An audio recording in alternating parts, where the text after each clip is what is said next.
नमस्कार दोस्तों, मुझे नहीं मालूम कि आप किस्मत, संयोग, कोइंसिडेंस में विश्वास रखते हैं या नहीं रखते हैं, लेकिन आज की इस वीडियो में हम डिस्कस करने वाले हैं 10 ऐसे कोइंसिडेंसेस या संयोग जिनको देखकर आपका दिमाग चकरा जाएगा और आप सोचने पे मजबूर हो जाएंगे कि क्या ऐसा हो सकता है। बहुत सी बार धरती पे ऐसी घटनाएं होती है जो आपस में इतनी ज़्यादा जुड़ी हुई होती है जिनको हमें देखकर विश्वास नहीं होता कि ये दो चीज़ें एक साथ कैसे हो सकती है, लेकिन वे वास्तव में ऐसी हुई है। डिस्कस करते हैं एक एक करके 10 ऐसे संयोगों को जो आपको सोचने पे मजबूर कर देंगे।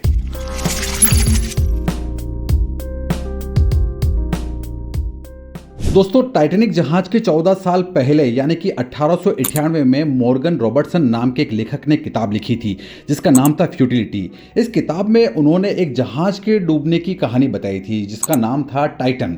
बड़ी आश्चर्य की बात है कि उस जहाज का नाम भी टाइटन था। यदि आपको लग रहा है कि ये तो कोई बड़ा कोइंसिडेंस नहीं हुआ, तो मैं आपको बता दूं कि दोनों ही जहाज़ों की तकनीकी विशेषताएं बिल्कुल समान थी और दोनों ही जहाज अटलांटिक ओशन में बर्फ से टकरा गए थे।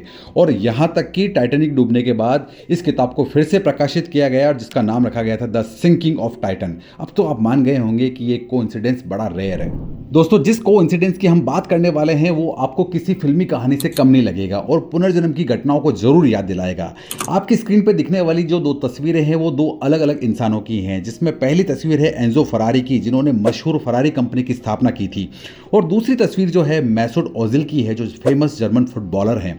अब इंटरेस्टिंग बात यह है कि 1988 में जब एंजो फरारी की मौत हुई और ठीक एक महीने बाद मैसूट ओजिल का जन्म हुआ। है ना कोइंसिडेंस की बात कि दोनों एक दिखने वाले शख्स ठीक एक महीने के अंदर मरे और पैदा हुए। लोग यहां तक कहते हैं कि एंजो फरारी का पुनर्जन्म हुआ है मैसूट ओजिल के रूप में।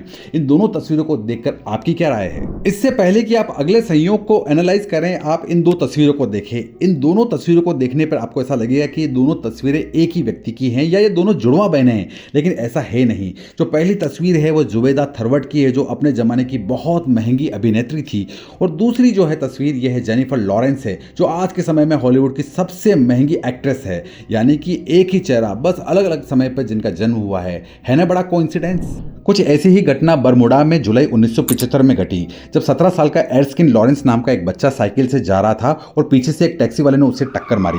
उस टक्कर से उसकी वहीं पर मौत हो गई।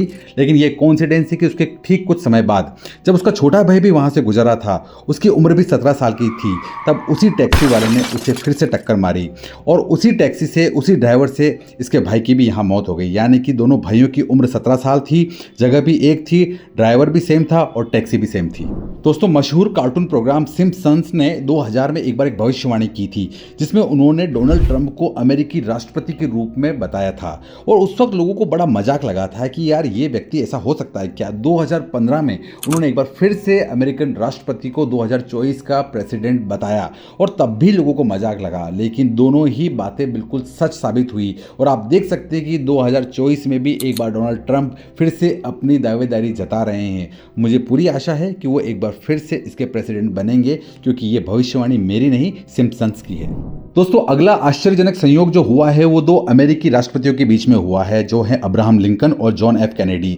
आश्चर्य की बात है कि दोनों ही पूर्व राष्ट्रपतियों को गोली मारकर मारा गया था और गोली के समय दोनों की पत्नियां इनके साथ में थी। हालांकि समय अलग अलग था, लेकिन जो गोली लगने की जगह थी वो दोनों की सेम ही थी। एक कोइंसिडेंस है कि दोनों का एक दोस्त था जिनका नाम था बिली ग्राहम। दोनों अलग अलग समय पर पैदा हुए थे, लेकिन दोनों के उस वक्त जो फ्रेंड थे वो बिली ग्राहम नाम का एक दोस्त दोनों का था। और जॉन कैनेडी के जो सेक्रेटरी थे उनका नाम था लिंकन, और लिंकन के जो सेक्रेटरी थे उनका नाम था जॉन। और सबसे बड़ी बात, दोनों ही पूर्व राष्ट्रपतियों के उत्तराधिकारी का नाम भी एक ही था, वो था जॉनसन। दोस्तों, कुछ समय पहले अमेरिका के स्टीफन और हेलेन ली के एंगेजमेंट पार्टी थी। इस एंगेजमेंट पार्टी में उन्होंने अपने फोटोज़ को एक दूसरे को शेयर किया, तो उन्होंने महसूस किया कि लड़की की जो माँ है वो लड़के के पिता से आपस में एक दूसरे को पहचानती है, और इवेंचुअली उन्होंने रियलाइज़ किया कि वो रिश्ते में भाई बहन है। उनके माँ बाप कोरिया में मिले थे, लेकिन उनकी किसी कारण से शादी नहीं हो पाई और वो अपने साथ में नहीं रह पाया, लेकिन वो रिश्ते में भाई बहन है, ये पता लगा शादी से ठीक पहले। दोस्तों, अमेरिका का हूवर डैम अपनी भव्यता के लिए पूरे विश्व में पहचाना जाता है, लेकिन आपकी जानकारी के लिए बता दूं कि जब हूवर डैम को बनाया जा रहा था तो 20 दिसंबर 1922 के दिन जॉर्ज टियर्ने नाम के आदमी की यहां पर सबसे पहले मौत हुई थी। और यह एक कोइंसिडेंस है कि जब यह डैम बनकर तैयार हुआ तो जो आदमी यहां पर सबसे लास्ट में मरा उसका नाम था पैट्रिक टियर्ने, जो जॉर्ज का ही बेटा था, और वह भी इसी दिन दिसंबर के दिन यहां पर मरा था। दोस्तों, क्या कभी ऐसा हो सकता है कि एक आदमी के पड़ोस में रहने से दूसरा आदमी टैलेंटेड हो जाए और दोनों ही आदमी आदमी अलग अलग सदी में पैदा हुए हैं, अलग अलग सेंचुरी में पैदा हुए हैं। जी हाँ दोस्तों, आप अपनी स्क्रीन पे जो दो इमेज देख रहे हैं, इसमें जो सबसे पहली फोटो है वो प्रसिद्ध संगीतकार जॉर्ज जेंटल हैं, और जो दूसरी तस्वीर है वो प्रसिद्ध गिटार वादक जिमी हेंड्रिक्स हैं, जो दोनों ही पड़ोसी थे। लेकिन इंटरेस्टिंग बात यह है कि दोनों ही अलग अलग सदी में यानी कि अलग अलग सेंचुरी में पैदा हुए थे, लेकिन यह सिर्फ एक कोइंसिडेंस है कि दोनों के घर बिल्कुल पास पास थे। दोस्तों, जब फर्स्ट वर्ल्ड वॉर हुआ था तो हजारों लाखों सैनिकों की जान गई थी, लेकिन इसी बीच कुछ ऐसा हुआ था जो आज आपको आश्चर्य में डाल देगा। हुआ यह था कि ब्रिटिश आर्मी का पहला सैनिक जहां मरा था, ठीक उससे 6 मीटर दूर ही आखिरी सैनिक भी वहीं मरा था। यह कोइंसिडेंस है कि लाखों सैनिकों के बीच जो पहले और आखिरी सैनिक के मरने की जो जगह है वो सिर्फ और सिर्फ 6 मीटर दूर है। आज भी इन दोनों सैनिकों के एंड स्टोन एक दूसरे के सामने लगे हुए हैं, और इस तस्वीर में आप इसे आसानी से देख सकते हैं। दोस्तों, मुझे पूरी आशा है ये वीडियो आपको जरूर पसंद आया होगा, और यदि आप ऐसे और भी रोचक वीडियोस को देखना चाहते हैं तो इस चैनल से जुड़ें, इसे सब्सक्राइब करें और साथ में आने वाले बेल आइकन को प्रेस करना ना भूलें, ताकि आपको हमारे नए नोटिफिकेशन का मैसेज सबसे पहले मिले अपने मोबाइल पर। Thank you so much. Thanks for watching this video. Thank you.